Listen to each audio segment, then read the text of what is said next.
আমি একটু সবার দৃষ্টি আকর্ষণ করছি, আমরা এই বাংলাদেশ চাই নাই। দয়া করে সবাই শান্তি শৃঙ্খলা বজায় রাখুন। আমি একজন জুলাই আহত যোদ্ধা, আমি চোখে দেখতে পাই না। আমি আপনাদের কাছে রিকোয়েস্ট করছি, আপনারা এরকম গ্যাঞ্জাম সৃষ্টি করবেন না।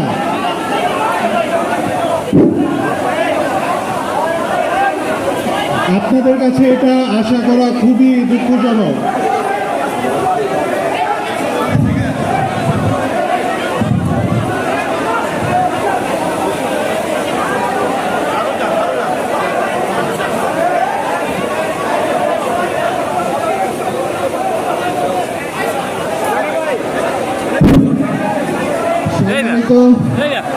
সম্মানিত সুধীমণ্ডলী, যোদ্ধা ভাইয়েরা, এটি রাষ্ট্রীয় একটি প্রোগ্রাম। আমরা আজকে জুলাই শহীদ পরিবারদেরকে এখানে নিয়ে এসেছি। আমরা তাদেরকে সম্মান দেওয়ার জন্য, আমরা তাদের প্রতি শ্রদ্ধা নিবেদন করার জন্য এখানে আমরা একত্রিত হয়েছি। তাদের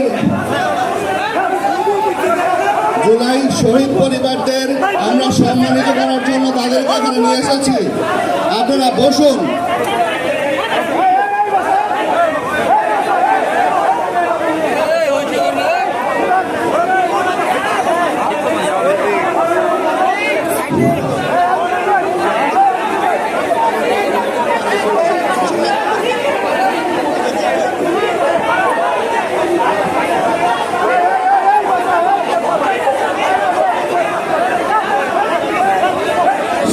দলের ভাইয়েরা একসাথে কথা বলবে না।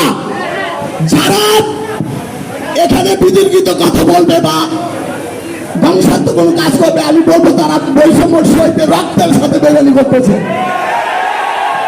শহীদের রক্তের সাথে বেমানি না করে সবাই চুপ করে বসেন। যার যার আদর্শের কথা তার যার বক্তব্যের সাথে বলবে, কেউ কোনো টাকার সৃষ্টি করবে না। সবাই বসেন। কেউ কারোর উদ্দেশ্যমূলক করে বক্তব্য দিবে না, ইঙ্গিত করে বলার বক্তব্য দিবে না। সবার কাছে জোরাত করে বলছি, সবাই বসেন। এই ছাত্র দল একটা চোপ চোপ। আমি এনসিপি ভাইদেরকে বলছি, নেতৃবৃন্দদেরকে, আপনারা আপনাদের নেতা কর্মীদেরকে শান্ত করেন। আমরা আমাদের নেতা কর্মীদেরকে বলছি, এটি একটি রাষ্ট্রীয় প্রোগ্রাম। এখানে যে বিশৃঙ্খলা করবেন, আমি মনে করবো তারা কালো অধ্যায়, কালো ইতিহাসে তাদের নাম লেখা থাকবে। সবাই বসেন, সবাই বসেন।